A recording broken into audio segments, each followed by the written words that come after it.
Hello and welcome back to my YouTube channel. What we're looking at today is a project that is not commonly featured on my channel, and it's been under construction for quite some time. And today is the day that I wanted to kind of cover this subject and take a look at things and tell the how and why and what the heck happened. So before us today is a 1966 Chevelle SS396 convertible. It's a mouthful, but super cool car and just a great representation of, great American styling, ingenuity, and the necessity for style and horsepower. So, January 2020,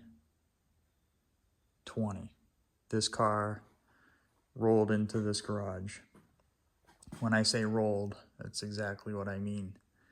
It was not operable. It was taken off of the road 7, 8, 9 years before that, and it had a brake line that let go, and it was the final straw, and that parked the car. Scared the hell out of the customer, and her daughter was in the car, and that was it. So it sat around for a long time, stored here, stored there, stored under this cover in that garage or whatever, and I went to do some work on one of their boats, and we wound up talking about, cars, and she told me that she had a 66 Chevelle, and I said, wow. And she said, it's a convertible, and I said, wow. And she said, it's a big block, 4-speed, and I said, wow. Well, yeah, I could help you out. And I went and took a look at it in October where it was being stored, and it looked, average. It looked like a 30-year-old restoration, and didn't look like the car had ever really come all the way apart. So I agreed to take on the job. And fast forward to January when I brought the car in here.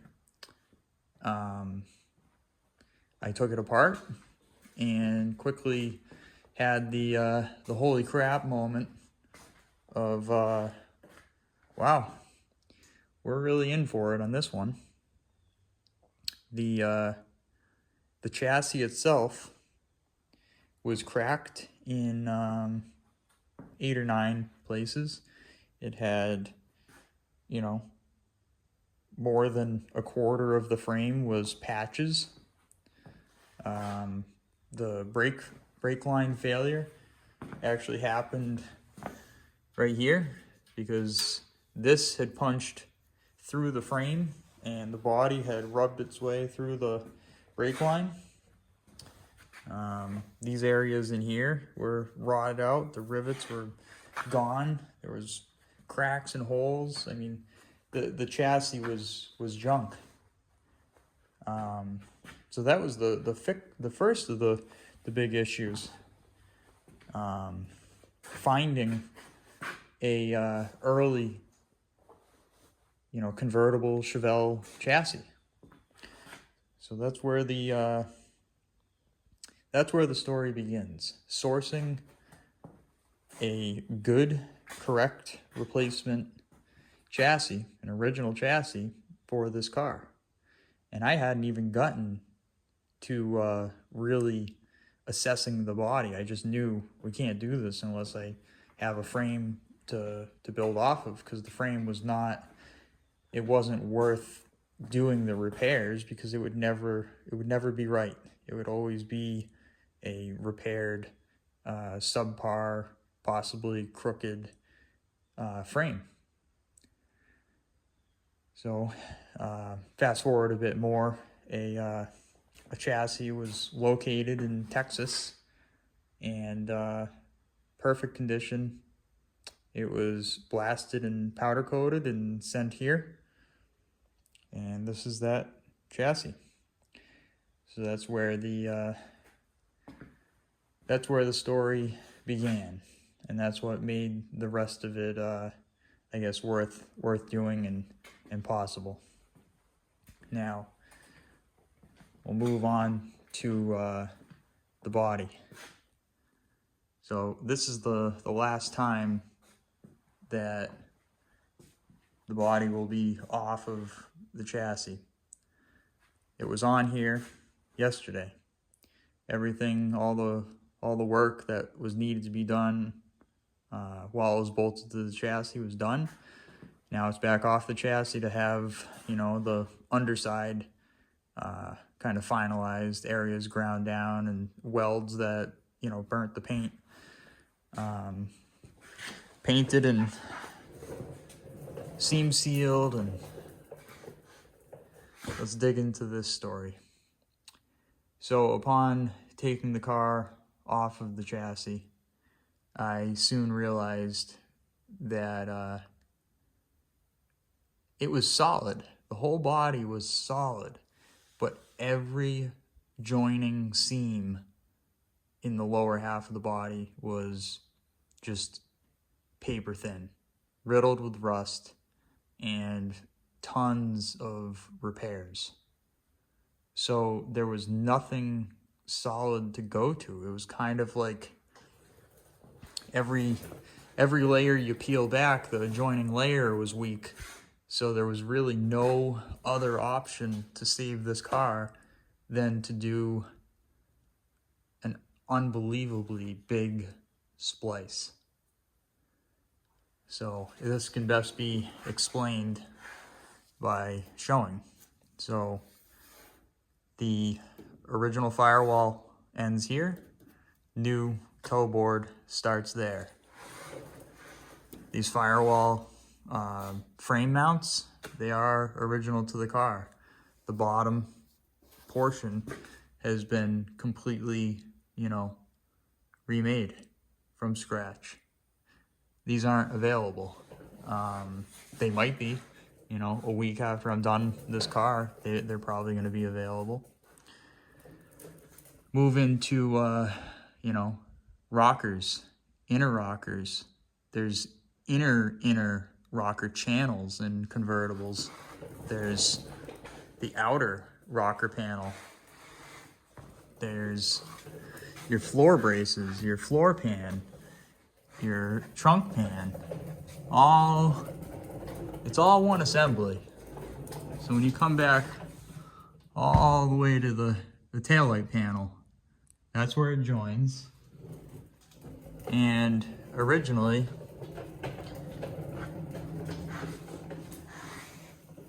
it would have joined right here, and then the next break point is up here. So you can kind of see where this is going, and there's one real big important factor, and that is the lack of a roof. So in order to replace all of these panels, it all has to be done at once. So therefore, how do you keep the rear of the car in line with the front of the car, in plane and parallel, even, all of those very important things? Well, that's when I decided to build. Sorry, I didn't want to roll over a extension cord and tip over.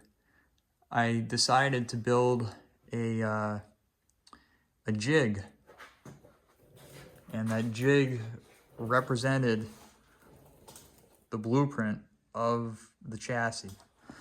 All of these points, every one of them, so that I could put the new floor pan, trunk pan, rockers, wheel wells as much as I could on basically a simulation of the car.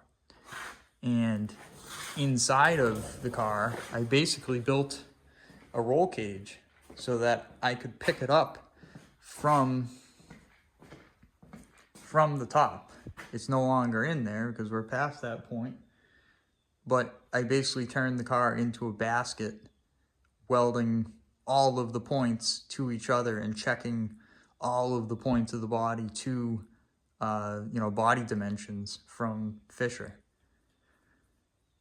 And it was one hell of an adventure. Very, very stressful, very involved, and mind-consuming to not risk, losing the dimensions and the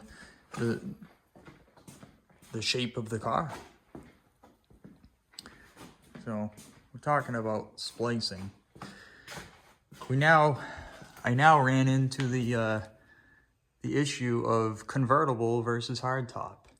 Convertible parts, as far as sheet metal, are not really a thing in the aftermarket.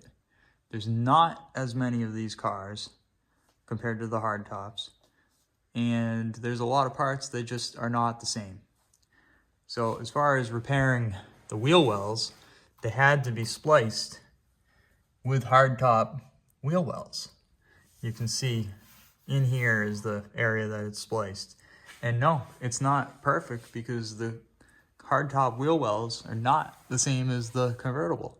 But I cut at points where they were nearly identical.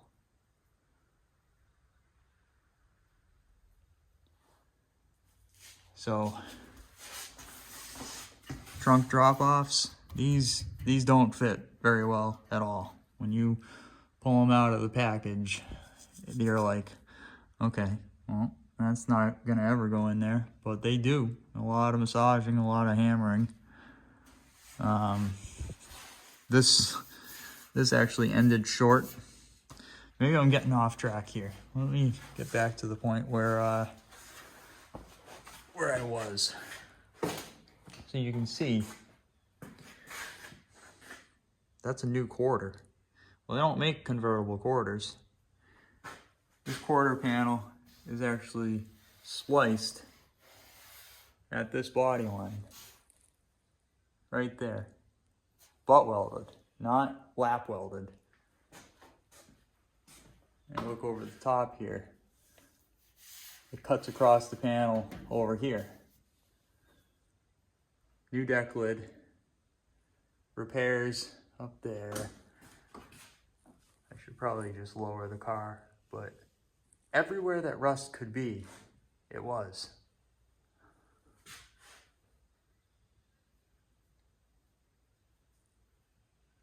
My mission in doing this job was to replace everything that I had no option other than to replace, and keep as many pieces of the original body as possible. Like this is a new door skin. This top here, down to about here, is the original door outer. It's the original door inner shell. New outer. Original fender. Bottom has been replaced. The inner reinforcement is replaced. You know, where there's bolts to.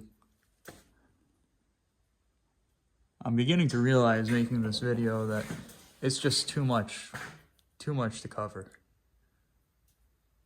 Gives me anxiety just kind of going over it. Here I am, March 22nd, 2022. And we're coming out the other end of this project. So I guess I'll say to the people watching this, if you're looking at a car to buy or you're looking at a car to restore, this is what it can be. It's a massive undertaking.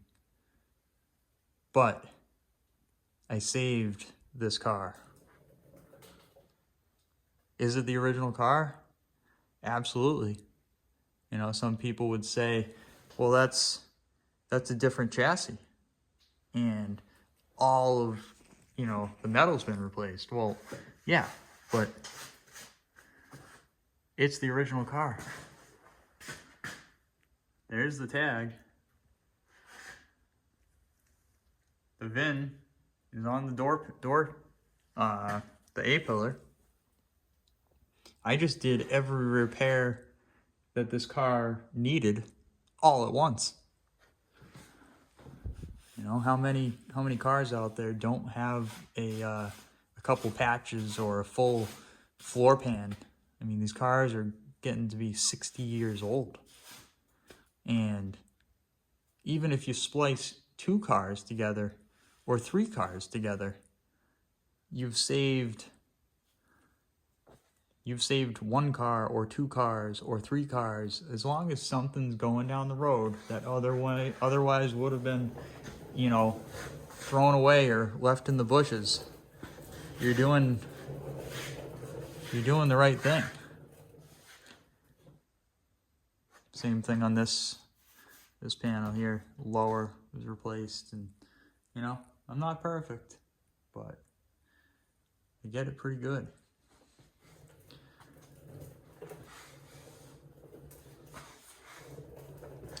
I'd like to thank a fellow YouTuber. His channel is Cold War Motors. Scott, up in Canada. About a while before I started this project, I had been watching his Fury project. And if you haven't seen the channel, you should check it out. If you like metal repair and restoration, holy crap. I mean, he kind of redefined in my mind what was possible or worth doing. And the results speak for themselves, but the persistence of this guy and the skill that he has is unbelievable. I mean, I've always been good at doing metal work and splicing sheet metal together and you know, making it look like it never happened. But it took a long time to be great at it. I'm not saying I'm Jesse James, but this was a tough project.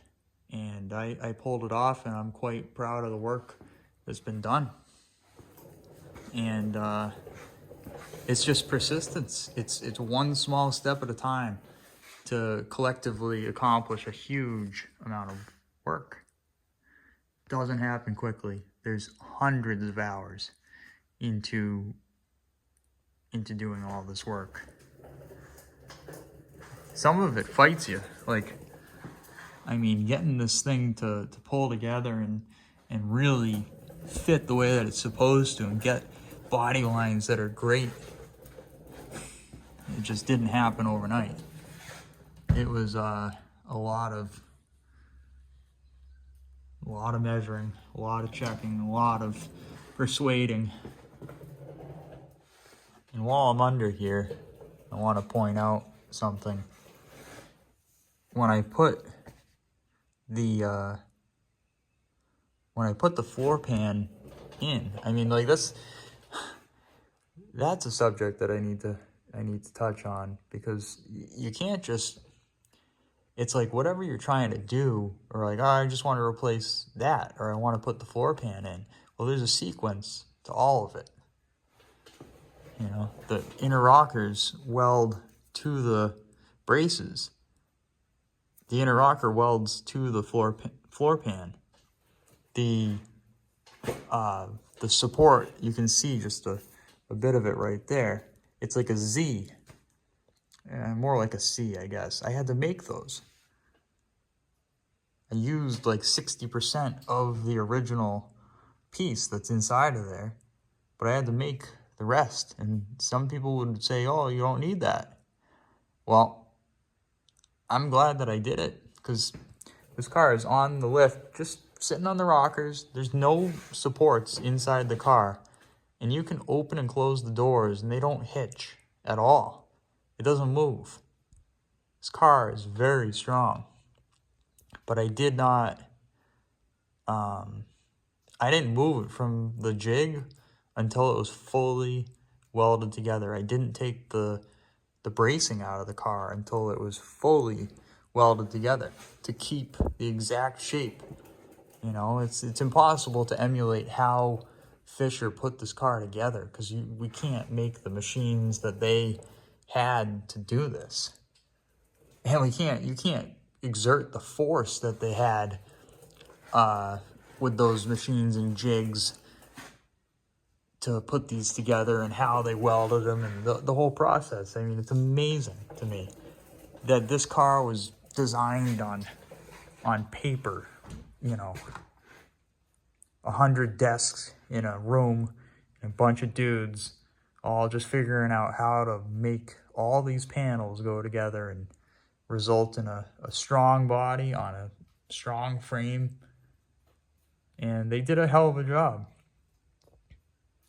I mean, considering how old these cars are and how little they rot compared to today's cars, I don't think they should get the reputation that they do. I mean, there's tons of points where, you know, of course, if this gets full of crap, it's gonna rot. Or like, you know, the areas that overlap that, you know, get moisture in from the top, well, it can't get out, so it's gonna rot. But they put provisions in here to push air from the cowl through the rockers and out that hole to push water through, to clean them out, using the water coming off the windshield to clean them. They gave a crap about these cars. And that's why these cars are restorable. You can cut one of these bodies apart into 1,000 pieces and rebuild the whole thing because they're made from thick steel and they're put together, you know, in a really strong way. You're not going to see people doing this with Kias in 50 years. Guarantee it. Won't be anything left to them. I tried to emulate the assembly methods as close as I could. Like most of these panels that are in here are spot welded together. And the way that they're spot welded together, I took reference from the original panels. But I just can't emphasize enough, if you're looking at a car that needs extensive rocker and floor work, consider what you're seeing here. It's possible, it's doable, but you're gonna spend 3 times what the car is worth to do it. You know, the owner of this car loves this car. I mean, this is like a family member. It's never going away. She got married in this car. She's owned it for quite some time. And there's lots of memories. And when you are in restoration, the industry is driven by emotions and sentimental attachment to vehicles. I don't do work for the guy that wants to buy a car and, oh, I want to pay you to do this and do that, and then I'll make a bunch of money off of it. No, I don't do this much work and work this hard to make somebody else money. I do this for stories. I do this for, you know, people, because it's like she was kind of lost as far as what to do, knowing the car needed a ton of work. Like, who can do this and how? Is it even possible? Well, there's people like me out there. You gotta be passionate about this stuff, and you gotta try really hard. I put my heart and soul into this car, and you know, there's gonna be people out there that watch this video and say, oh, why did you do that, or why did you do that? Well, this car is gonna be back on the road, and it's gonna look great. You gotta do what you gotta do to just make it happen and make it possible.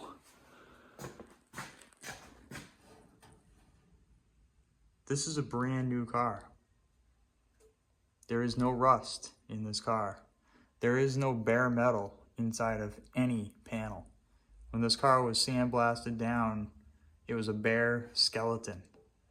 Everything came off so that I could paint literally every square inch inside and out.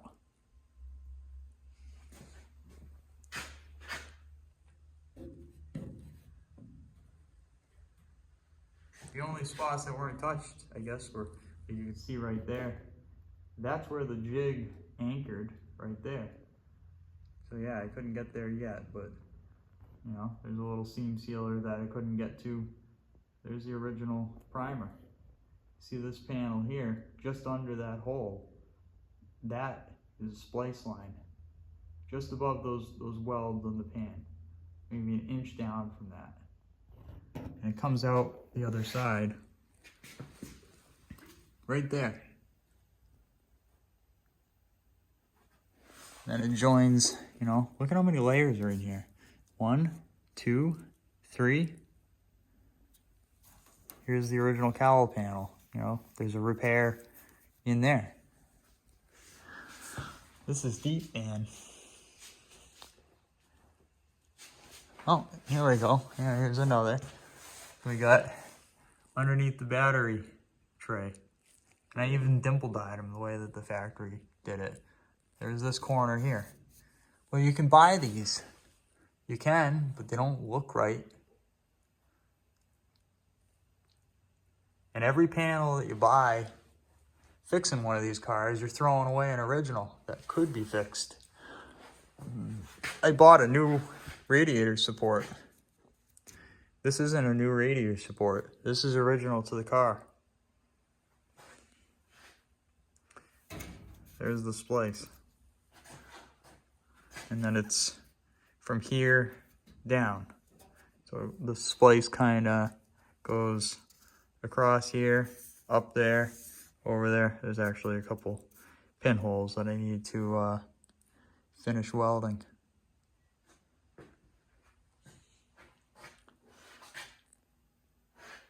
I'm not making this video to boast or brag at all. I'm a humble dude, but this project pushed me right to the limit of what was possible. And it was just persistence and a can-do attitude and lots of planning. You gotta look before you leap when you're doing stuff like this. Like, you can't just cut. You can't just get rid of the reference. You have to know exactly what you're gonna do before you actually execute what you're doing, or else you're gonna end up in a huge mess. So I guess take those things into account, and this is possible. You can do it. It's just fundamentals all stacked together into a skill set that, you know, allows you to do this kind of stuff. Take a look at the doors. Try and not smash it into the lift.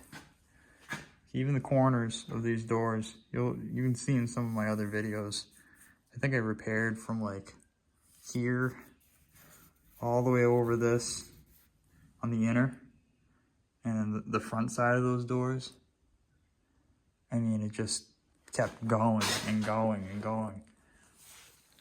This is a splice line right here, all the way, and then the original quarter goes out to here, and about a, I don't know, 1/4 of an inch in vertical. That's where that seam is. And same thing on this one, all the way down the top.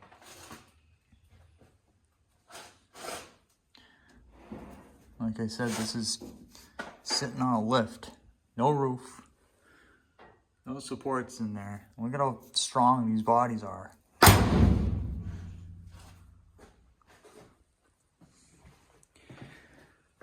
So I guess I'll end it with that, and I'm gonna do more videos on this car as it starts coming together. But during the process of doing this, it was just like I couldn't figure out how to like do videos about it, and I give Scott at Cold War Motors a lot of credit for documenting what he does as he's doing it, because it's just like you almost don't have the mental capacity to like do, you know, slow down and think about this stuff and share it with others. So doing the best I can here, and I don't really edit videos because I don't know, I just showing you what I'm showing you, and that's it. So keep at it, and comment below with questions if there's some particular part of this car or these bodies that you want to see. That I mean, it's hard to find reference on the internet, I'll tell you that much. Like, if you got a question of like, oh, how does this panel go together? Well, before I put paint on this thing, I could show you. So ask away, and keep at it. Don't be afraid to take on, you know, a project that's like this, because you could be the one to save a car that's otherwise just gonna melt back into the earth. Anybody can go out and buy a car that's already done, but who knows what they're actually buying. If you build a car like this, you know exactly what you got, and like I said, it's no joke. It's a brand new 66. It's as brand new as it ever will be. And GM built it the first time. I had the pleasure of building it this time. All right, over and out.